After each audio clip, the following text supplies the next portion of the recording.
Hello friends, welcome to the previous questions with Prachi. Last video में हमने discuss किया था संविधान की प्रस्तावना। आज हम इससे आगे डिस्कस करेंगे और इसके जो क्वेश्चंस होंगे वो भी लगाएंगे। हमने शायद यहाँ तक डिस्कस किया था बंधुत्व तक, ठीक है। यानी बंधुत्व का मीनिंग क्या है? भाईचारे की भावना।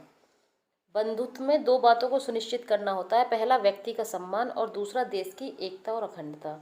यानी वैसे जनरली क्या होता है, जैसे हमारे संविधान है, संविधान में एक एकल नागरिकता देखने को मिलती है, तो इसके माध्यम से भी भाईचारे की भावना को प्रोत्साहित करते हैं। और हमारे संविधान के जो मौलिक कर्तव्य हैं, आर्टिकल 51(1)(a) में, उसमें भी हर भारतीय नागरिक का कर्तव्य होता है कि वह धार्मिक, भाषाई, क्षेत्रीय, वर्ग विविधता से ऊपर उठकर सौहार्द और आपसी भाईचारे की भावना को प्रोत्साहित करता रहे। यानी कि बंधुत्व का मीनिंग ये है कि व्यक्ति का सम्मान और देश की एकता और अखंडता, यानी हम सब में एक होकर काम करना है, बंधुत्व की यही भावना, ठीक है। अखंडता शब्द को 42वें संविधान संशोधन अधिनियम 1976 द्वारा प्रस्ताव में जोड़ा गया।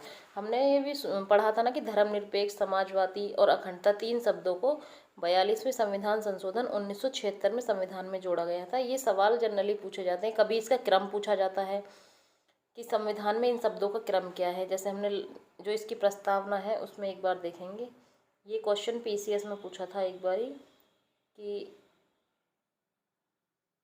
संविधान में की प्रस्तावना में संपूर्ण प्रभुत्व संपन्न, समाजवादी, पंथनिरपेक्ष, लोकतंत्रात्मक गणराज्य बनाने के लिए उसके समस्त नागरिकों को सामाजिक, आर्थिक और राजनीतिक न्याय, ठीक है। तो क्रम किसका पूछा जाता है कि इन शब्दों का, कि ये शब्द किस क्रम में संविधान की प्रस्तावना में है। सबसे पहले क्या आता है? संपूर्ण प्रभुत्व संपन्न, फिर है समाजवादी, फिर है पंथनिरपेक्ष, फिर है लोकतंत्रात्मक, फिर गणराज्य बनाने के लिए। तो कभी कभी क्या करता है, वो लिख देता है कि पंथ निरपेक्ष, समाजवादी, लोकतंत्रात्मक गणराज्य, ठीक है। लेकिन हमको इसका याद रखना है, प्रभुत्व संपन्न है, समाजवादी है, फिर पंथ निरपेक्ष या धर्म निरपेक्ष, लोकतंत्रात्मक और गणराज्य, ठीक है। हमने इन सबको डिस्कस कर लिया। अब हम आते हैं कुछ, ठीक है, कुछ लोगों ने संविधान को एक परिभाषा के रूप में परिभाषित, और संविधान की प्रस्तावना को एक परिभाषा में परिभाषित किया है। जैसे कृष्ण स्वामी अय्यर ने क्या कहा है, इसके महत्व को समझाया गया है। ये प्रस्तावना का महत्व पता चलता है यहाँ से। कृष्ण स्वामी अय्यर ने कहा है, संविधान की प्रस्तावना हमारे दीर्घकालिक सपनों का विचार है।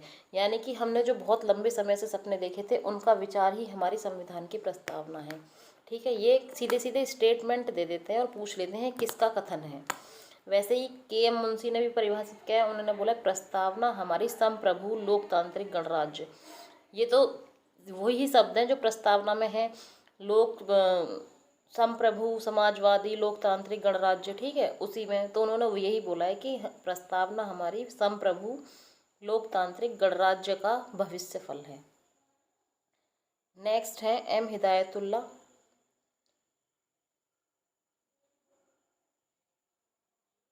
ये है, प्रस्तावना अमेरिका की स्वतंत्रता की घोषणा के समान है। मतलब ये स्टेटमेंट है, अगर कहीं हमें दे दिए जाते तो हमको पता होना चाहिए कि स्टेटमेंट किसका है। जैसे भीमराव अंबेडकर ने प्रस्तावना को संविधान की आत्मा कहा है, ठीक है। ये तो बहुत ही पूछा जाता है कई बार। अब मुद्दा ये आता है कि कई बार ये विचार किया गया कि क्या प्रस्तावना संविधान का भाग है या भाग नहीं है। तो इसके लिए कई अलग अलग लोगों ने याचिकाएं दायर करी, सुप्रीम कोर्ट से जवाब मांगा कि क्या हम संविधान की प्रस्तावना को संविधान का भाग माने या नहीं माने।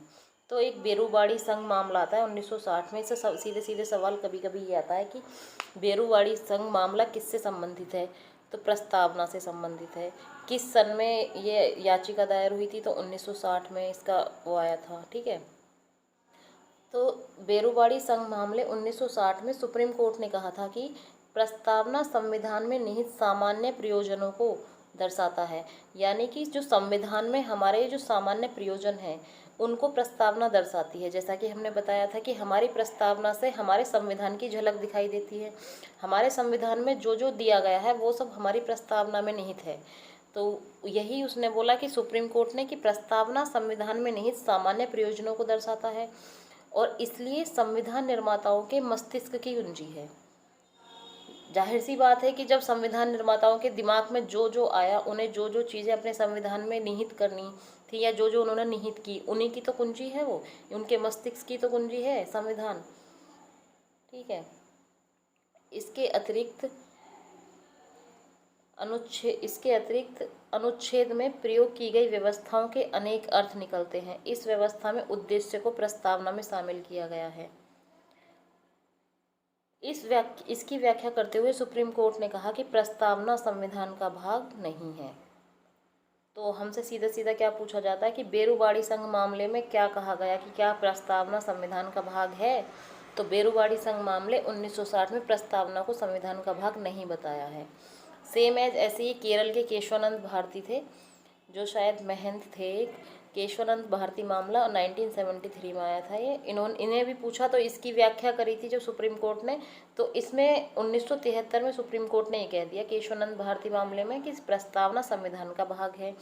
तो हमको कन्फ्यूजन ये होता है कि हमको एक तो डेट याद होनी चाहिए, दूसरा ये जो मामले हैं, ये जो भी याचिकाएं हैं, किसने दायर करी, किसका क्या परिणाम रहा, ये याद रखना है। तो जैसे बेरुवाड़ी संघ मामले में क्या कहा था कि संविधान की प्रस्तावना भाग नहीं है, यानी जो प्रस्तावना है वो संविधान का भाग नहीं है। और केशवानंद भारती में 1973 में कह दिया कि भैया प्रस्तावना जो है संविधान का एक भाग है।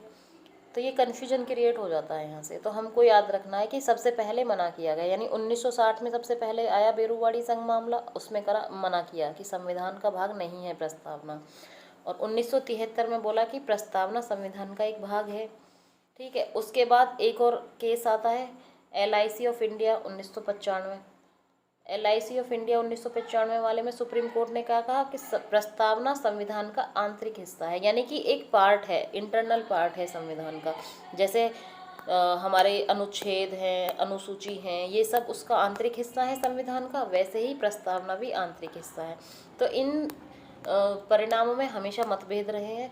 हमसे सीधे सीधे पूछा जाता है निम्न में से किस मामले में संविधान को प्रस्तावना को संविधान का भाग कहा गया है? तो वो कहा गया था केशवानंद भारती मामले में। किस में कहा गया भाग नहीं माना है? तो बेरुवाड़ी संघ मामले में नहीं माना है। किस में मामले में प्रस्तावना संविधान का आंतरिक हिस्सा है? तो वो है LIC ऑफ इंडिया 1995। इनकी डेट पूछ ली जाती हैं, कौन सा मामला कब आया था। ठीक है। नेक्स्ट है, अब यहाँ कुछ पॉइंट बोले कि प्रस्तावना ना तो विधायिका की शक्ति का स्रोत है, यानी कि ना तो विधायिका को प्रस्तावना से कोई पावर मिलती है और ना ही उसकी शक्तियों पर प्रतिबंध लगाने वाला। ना तो प्रस्तावना से विधायिका को कोई शक्ति मिलती है और ना ही उसकी शक्तियों पर प्रतिबंध लगता है। और ये गैर न्यायिक है, अर्थात इसकी व्यवस्थाओं को न्यायालय में चुनौती नहीं दी जा सकती। जैसे हमने पढ़ते हैं ना कि हमारे जो मौलिक अधिकार हैं वो न्यायिक है, हम उसको न्यायालय में चुनौती दे सकते हैं अगर हमारे मौलिक अधिकारों का हनन होता है तो। वैसे ही प्रस्तावना गैर न्यायिक है और इसको आप न्यायालय में चुनौती नहीं दे सकते। ठीक है। अब हमारे ये प्रीवियस ईयर क्वेश्चंस हैं, किस तरह के क्वेश्चंस बनते हैं। देखो मैंने अभी पहला ही क्वेश्चन ऐसा आ गया, इसमें पूछा है कि भारतीय गणतंत्र की 26 जनवरी 1950 को सही संवैधानिक वस्तु स्थिति क्या थी जब संविधान लागू किया गया था? लोकतंत्रात्मक गणतंत्र था, संपूर्ण प्रभुत्व संपन्न धर्मनिरपेक्ष लोकतंत्रात्मक गणराज्य था, सी है संपूर्ण प्रभुत्व संपन्न लोकतंत्रात्मक गणराज्य था, या फिर डी संपूर्ण प्रभुत्व संपन्न समाजवादी धर्मनिरपेक्ष लोकतंत्रात्मक गणराज्य। तो हम इसमें से कुछ ऑप्शन को तो ऐसे काट सकते हैं, जैसे इसमें समाजवादी और धर्मनिरपेक्ष शब्द जोड़ा गया है, लेकिन ये किया था 42वें संविधान संशोधन 1976 में जोड़ा गया था। ठीक है। तो ऑप्शन डी तो इसलिए नहीं रहा क्योंकि ये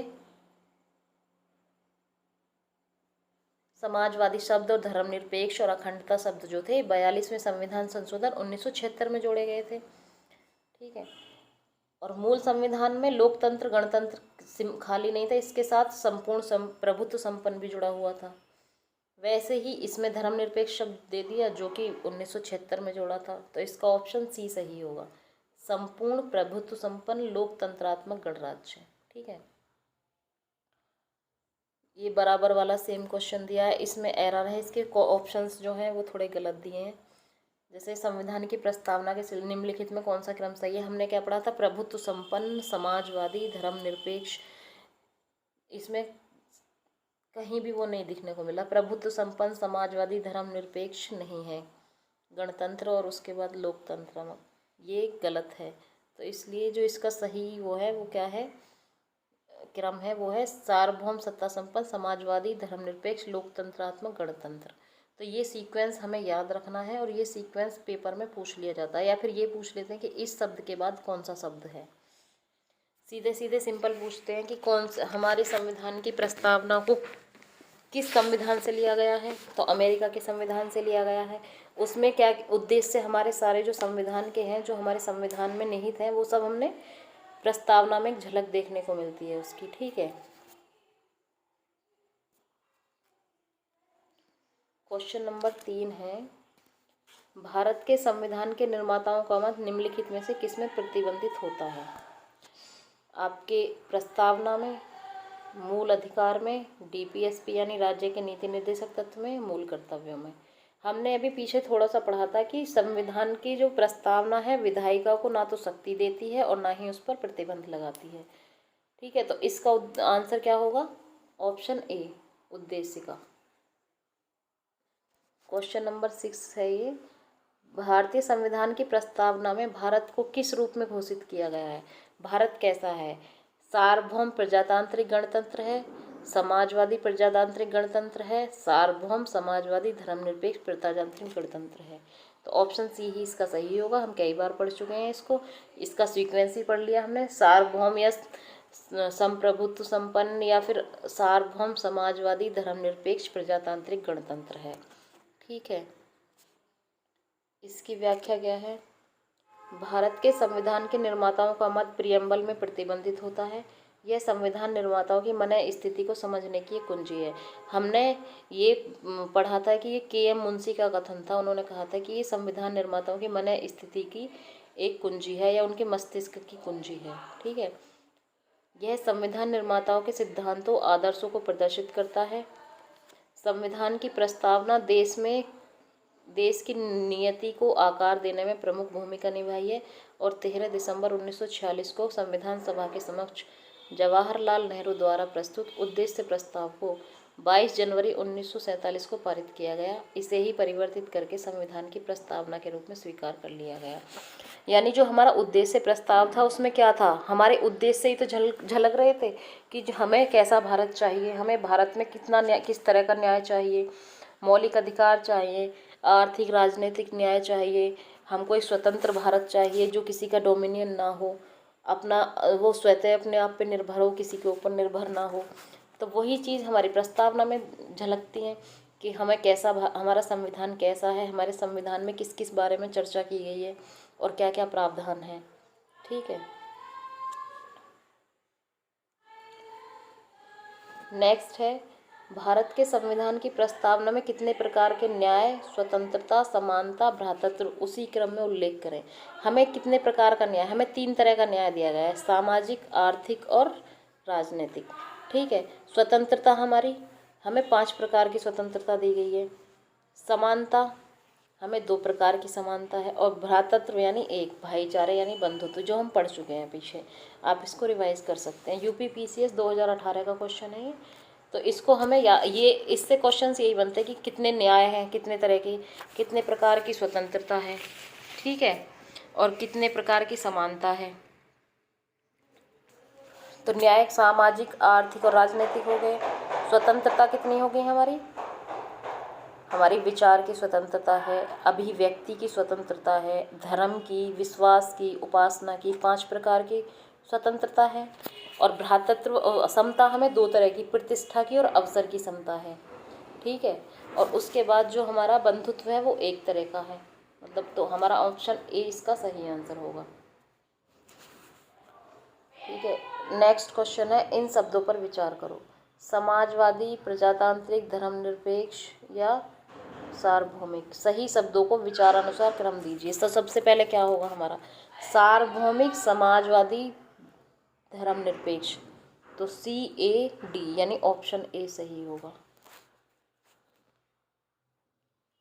नेक्स्ट क्वेश्चन है, भारतीय संविधान की प्रस्तावना में समाजवादी शब्द किस संशोधन के द्वारा जोड़ा गया? हम कई बार पढ़ चुके हैं, 42वां संविधान संशोधन 1976 के द्वारा। और इसमें 3 याद रखने हैं, समाजवादी, पंथनिरपेक्ष और अखंडता। ये तीनों बार बार ये रिपीट होते हैं क्वेश्चन कि यही पूछे जाते हैं। फिर से वही सेम चीज़, क्वेश्चन नंबर 13 में कौन से शब्द 42वें संवैधानिक संशोधन के द्वारा जोड़े गए? समाजवाद, पंथनिरपेक्ष और अखंडता। तो इसका ऑप्शन बी करेक्ट होगा, फर्स्ट और थर्ड।